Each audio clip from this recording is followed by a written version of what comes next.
Some wounds don't come from enemies. They come from the people sitting across your dinner table. Family can love you deeply and still disturb your peace without ever realizing it. And the hardest struggles to face are the ones you were taught never to question, because that's just how family is. Most people grow up believing that blood automatically guarantees respect, safety, and understanding. But as you get older, you discover a painful truth. Not every family behavior is healthy, supportive, or loving. Some patterns drain your confidence, some interfere with your direction, and some quietly reshape who they believe you are. Stoicism teaches that what unsettles us is not the events themselves, but the permission we give them to enter our inner world. Even when those events come from the people closest to us, you are allowed to protect your peace. You are allowed to question behaviors that break you. You are allowed to stop tolerating what harms you, even when it comes from family. Today, we explore 7 family behaviors that no one, absolutely no one, should ever accept if they want a life built on dignity, clarity, and emotional freedom. 1. Constant criticism disguised as concern. Some families don't respond with anger, but with quiet, persistent judgment. They call it care, but it slowly dismantles your confidence. Because when criticism comes from the people who shaped your childhood, it feels less like an opinion and more like a prophecy.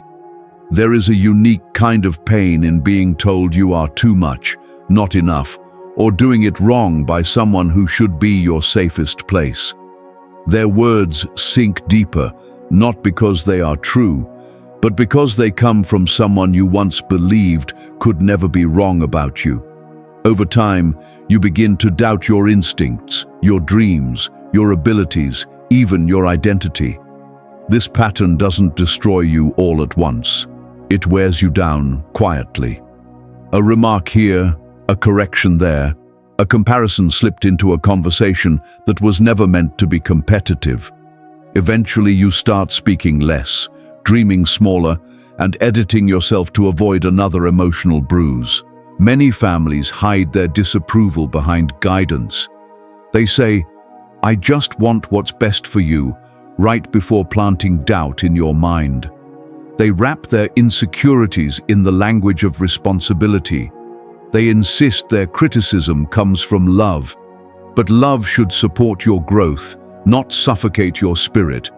Stoicism reminds us that the judgment of others belongs to them, not to us. Yet family criticism feels heavier because we rarely examine it. We absorb it. We forget that familiarity does not equal wisdom. Someone can know your past and still fail to understand your future. Someone can love you deeply and still be the reason you question yourself. The shift begins when you recognize this erosion for what it truly is. You stop confusing constant correction with emotional care. You stop treating every remark as truth. You stop allowing someone else's fears to become the ceiling of your life. You are allowed to reject words that diminish you. You are allowed to protect your confidence, even from people who claim they mean well. And you are allowed to grow into someone your family never imagined or never approved of. Constant criticism isn't guidance, it's control wrapped in affection. And the moment you see it clearly, you reclaim authority over your own voice, the voice that was never meant to be silenced. 2. Guilt-tripping and emotional manipulation. Some families don't raise their voices, they raise your sense of guilt. Guilt becomes the leash they pull every time you try to step into your own life. And because you were taught that good children don't say no, you confuse emotional manipulation with love. There is a heavy, suffocating kind of guilt that comes from people who believe closeness gives them ownership over your choices. They remind you of sacrifices you never asked for. They replay old stories to make you feel indebted. They redefine your independence as betrayal. And the more you grow, the more threatened they feel, so they tighten the emotional rope around you. This kind of manipulation often hides behind phrases that sound caring but are designed to control your behavior. You hear, "If you really cared, you would," or "We did everything for you," or "You make us worry so much." None of these statements are about understanding you. They are about directing you, about shaping your life around their fears, desires, or unmet expectations. Over time, this guilt becomes a weight you carry into every decision. You feel responsible for their emotions, obligated to calm their insecurities, torn between becoming who you are meant to be and staying who they expect you to remain. It's a conflict that quietly steals your freedom, your clarity, and even your self-worth. Stoicism teaches that no one controls your choices unless you hand them the reins. Epictetus reminded us that freedom begins the moment we stop allowing others to rule our inner life. But guilt distorts this truth. It convinces you that you owe your life to those who raised you, that your happiness must always come second, that self-respect is selfish, when in reality, self-respect is the foundation of a meaningful life. When you step back, you start seeing the dynamic clearly. Their emotions are not your responsibility. Their disappointments are not your failures. Their expectations are not your obligations. You can wish them well without sacrificing yourself. You can love them deeply without surrendering control of your direction. The shift happens when you stop reacting to guilt and start recognizing the pattern behind it. When you ask, "Is this about my well-being or their comfort?" When you stop explaining choices that don't require permission. When you choose clarity over emotional pressure. When you return their fears to where they belong, with them, not with you. You are not a container for someone else's unhealed wounds. You are not responsible for carrying emotions that were never yours. And you do not owe your entire life to people who only love you as long as you stay small. Guilt tripping is not love. It's fear of losing control. And the moment you recognize that truth, you unlock a freedom no manipulation can touch. The freedom to live your life on your own terms, with quiet strength. 3. Boundary violations. Some families don't cross your boundaries out of cruelty. They cross them because they believe they are entitled to your life. They think love gives them access. They think closeness gives them permission. And over time you start believing that wanting privacy makes you ungrateful. There is a subtle form of disrespect that appears when family members assume your time, your plans, and your emotional space belong to them. They enter your room without knocking. They comment on your relationships as if they have a vote. They demand explanations for decisions that affect only you. They treat your personal life as a shared project, something they can revise or override whenever they choose. This pattern often begins early. Maybe you grew up in a home where boundaries were labeled as rebellion, where saying no made you difficult, or where privacy was treated like secrecy. Those lessons don't disappear with age. They follow you into adulthood. You begin to feel guilty for setting limits. You fear disappointing others simply by protecting yourself. You tolerate behavior that drains your peace because you believe it's expected of you. But Stoicism teaches a different truth. Your mind, your time, and your choices are yours to protect. Epictetus reminds us that while we cannot control the actions of others, we are fully responsible for what we allow into our inner world. Boundaries are not walls. They are filters.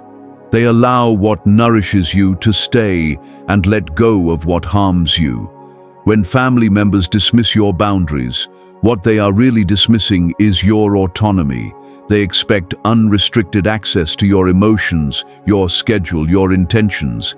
They believe closeness earns privilege. But the deeper truth is this: love without respect turns into possession, and possession is not love at all. There comes a moment when you realize that every boundary you fail to uphold becomes permission for someone else to rewrite your life. You begin to notice how often you abandon your own needs just to avoid conflict. You see how their discomfort has been prioritized over your well-being. You recognize how much peace you lose each time you bend to keep the harmony. The transformation begins when you stop defending your boundaries and start stating them calmly, clearly, without apology. When you no longer justify your decisions to people who refuse to understand them. When you stop trying to earn respect through over-explaining. When you let silence do the work instead of exhausting emotional labor. You are allowed to live a life that is not open for debate. You are allowed to say no without guilt and enough without explanation. You are allowed to protect your peace even from those who believe they have unlimited access to you. A family that truly loves you will adjust to your boundaries. A family that seeks control will resist them. And that distinction, though painful, is the one that sets you free. 4. Comparison and favoritism. Few things shape a child's identity more painfully than being measured against someone else. Comparison is not guidance. It is a slow erosion of self-worth. And in many families, favoritism becomes an unspoken hierarchy that follows you into adulthood. There is a particular kind of wound that forms when the people meant to celebrate your individuality instead hold you to the standard of another sibling, cousin, or relative. You hear subtle remarks that elevate one person while diminishing you. You're reminded of who is more successful, more obedient, more talented. And no matter what you accomplish, it never feels like enough compared to the version of someone else they admire. This dynamic quietly warps your sense of identity. You learn to chase approval instead of purpose. You begin living as if life were a competition you never agreed to enter. You carry constant pressure to outperform, to prove your worth, even in moments that should bring joy. The emotional atmosphere hardens into an unspoken message. Love must be earned. Value must be proven. Favoritism deepens this wound. When one family member receives more praise, more trust, or more emotional space, the imbalance is absorbed by everyone else. It creates tension, resentment, and a feeling of invisibility. You start to feel like a background character in your own family story. You try harder, give more, shrink yourself, or overextend, all in the hope of finally being seen. The Stoics taught that comparing ourselves to others is a trap that pulls us away from our true nature. Marcus Aurelius reminds us that every human being walks a unique path shaped by their own reason and purpose. The achievements of another person, even someone close to you, say nothing about your inherent value. Yet family conditioning can bury this truth beneath years of expectation and disappointment. Growth begins when you notice how comparison has been woven into your inner dialogue. When you recognize the voice telling you that someone else is better, ahead, or more deserving, and realize it isn't truly yours. It was planted there, and you no longer have to feed it. Healing begins when you detach your identity from the invisible scoreboard your family created. You stop performing for validation that never comes. You stop reading favoritism as evidence of your inadequacy. You reclaim the freedom to define success on your own terms, not through someone else's achievements. You are not a reflection of another person's path. You are not required to compete for a place that already belongs to you. You do not need to match or mirror anyone to deserve love and respect. Comparison distorts your worth. Favoritism is a shadow cast by someone else's insecurity or unresolved bias. Neither has anything to do with your potential. The moment you stop chasing the version of yourself they prefer, you begin becoming the person you were meant to be. And that version is incomparable because it finally belongs to you. 5. Overdependence and emotional burdening. Some families don't break you through attack. They break you by leaning on you until you collapse. What begins as love slowly turns into obligation. What begins as support quietly becomes sacrifice. And before you realize it, you're carrying the emotional weight of an entire household. There is a subtle shift when family members begin relying on you for their stability, their comfort, their sense of direction. It starts with small favors, helping solve problems, mediating conflicts, fixing crises they created, but soon it becomes a pattern. Every challenge lands on your shoulders. Every emotional storm expects your calm. Every mistake somehow becomes yours to clean up. Over time, you internalize the role of rescuer. You feel guilty when you can't fix everything. You feel selfish for prioritizing your own needs. You feel torn between wanting to live freely and the pressure to be the foundation for people who refuse to stand on their own. This emotional burden becomes a silent contract, one you never agreed to, yet feel obligated to honor. The danger is that this dynamic doesn't strengthen anyone. It weakens everyone. The person who depends on you never develops self-reliance, and you become exhausted, resentful, and disconnected from your own path. What once felt like care slowly turns into emotional labor that drains the energy meant for your own growth. The Stoics taught that compassion does not mean absorbing the chaos of others. Helping is virtuous. Enabling dysfunction is not. Epictetus warned us to distinguish between what is ours to carry and what belongs to someone else. When you repeatedly rescue people from the consequences of their choices, you rob them of the opportunity to build strength, accountability, and wisdom. The shift begins when you recognize that love without boundaries becomes self-destruction. You are allowed to support others without sacrificing your life. You are allowed to care without becoming someone's lifeline. You are allowed to step back and let people experience the discomfort required for their own growth. That isn't cruelty. It is respect for their potential and respect for your own limits. The transformation deepens when you return emotional responsibility to where it belongs. You stop answering every crisis call. You stop apologizing for not fixing what you never broke. You stop shaping your life around someone else's instability. You begin honoring your time, your peace, and your direction with the same devotion you once gave to everyone else's demands. You are not the solution to problems you didn't create. You are not a replacement for someone else's accountability, and you are not required to save people who refuse to save themselves. Overdependence often disguises itself as closeness, but in reality, it is a slow erosion of your freedom. When you choose to step back, you reclaim the energy that has been draining from you for years. And just as importantly, you finally allow others to stand on their own, which is the only way any of you can truly grow. 6.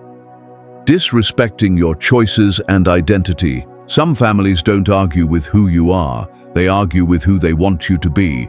They don't question your decisions to understand them, they question them to reshape you. And gradually, often without realizing it, you begin shrinking your truth to fit their comfort. There is a deep, quiet pain that forms when your family dismisses the life you are trying to build. They speak about your career as if it's a mistake waiting to happen.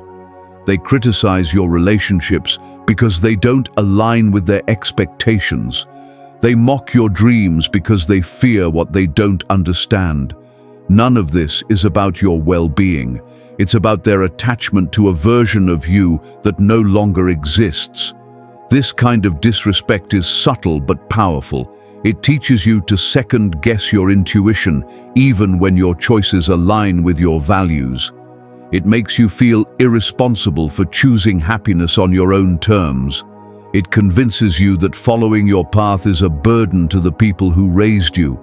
Eventually, you find yourself asking for permission in moments where you should be offering clarity. The Stoics teach that the only thing we truly own is our judgment, our ability to choose what aligns with reason, purpose, and virtue.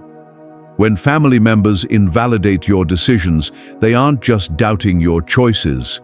They are intruding on the one domain that belongs entirely to you. No one, regardless of closeness, has the right to override the wisdom you develop within yourself. A turning point arrives when you realize that a life driven by fear of disappointment is not a life chosen freely. You begin to see the moments where you stayed silent instead of speaking your truth. You notice the dreams you postponed because someone labeled them unrealistic.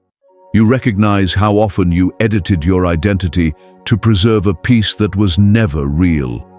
As clarity grows, so does courage. You learn to state your choices calmly without seeking approval. You stop over-explaining your intentions. You stop defending the parts of yourself that were never wrong. You begin honoring the path that calls to you, not the one that keeps others comfortable. This shift isn't rebellion, it's self-respect. You are allowed to choose a life that feels right in your bones, even if no one else understands it. You are allowed to evolve into someone your family never expected.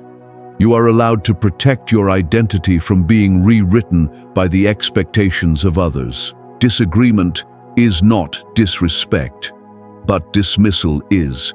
When someone refuses to acknowledge your autonomy, they are not loving you. They are trying to shape you. And the moment you see that clearly, you reclaim the authority to live a life that belongs entirely to you, guided not by pressure, but by purpose. 7. Using family as a shield for harmful behavior. Some families don't deny harmful behavior. They excuse it.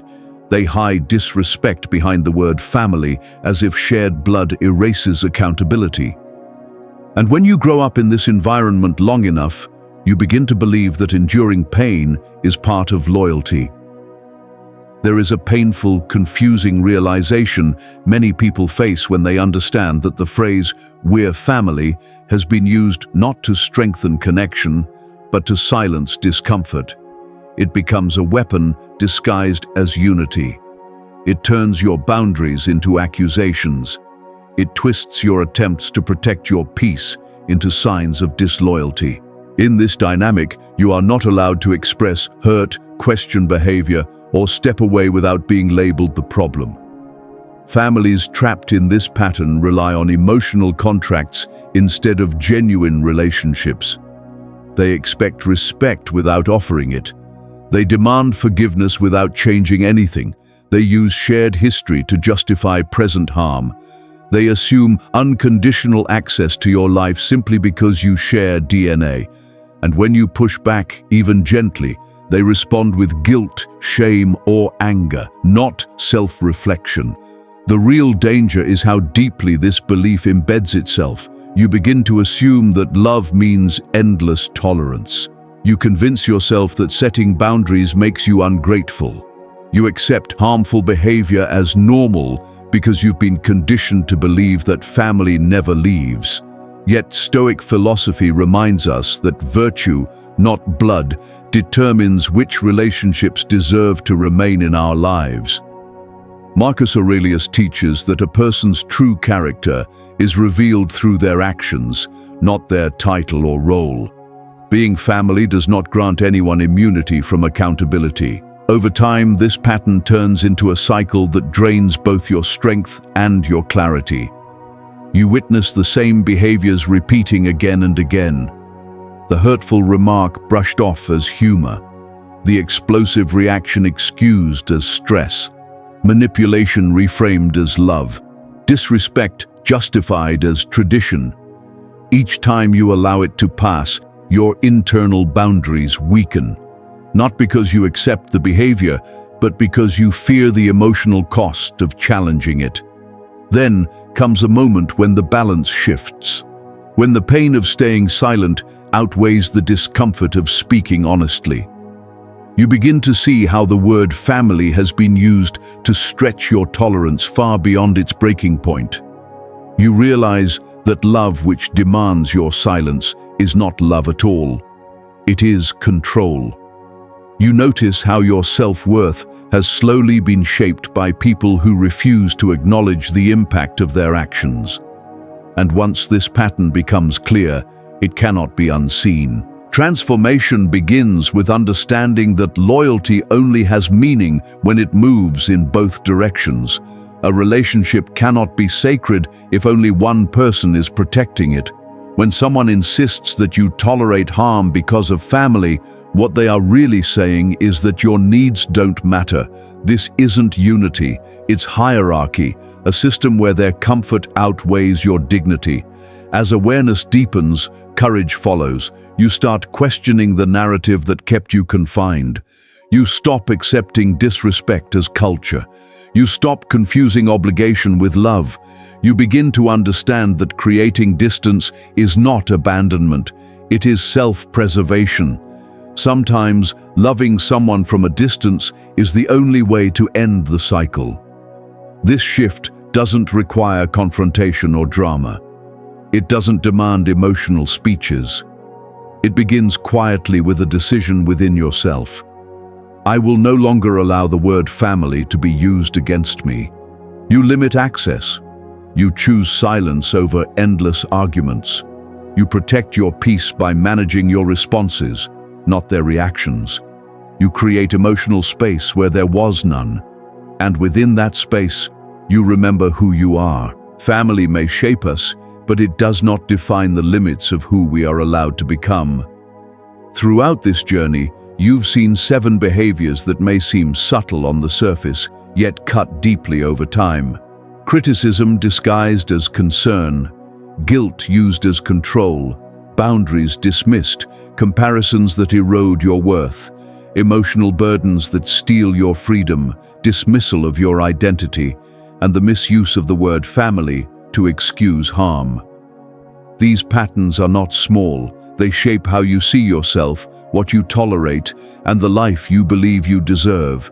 Stoicism teaches that while we cannot choose the family we are born into, we can choose how we respond, what we accept, and what we allow into our inner world. You are not obligated to carry wounds handed to you. You are not required to endure disrespect because of shared blood. You are not betraying anyone by protecting your peace. Choosing dignity, clarity, and emotional sovereignty is one of the highest forms of self-respect. The moment you recognize these behaviors for what they truly are, not traditions, not just how things are, but violations of your well-being, you reclaim your power, you reclaim your voice, you reclaim your right to step away from patterns that dim your light.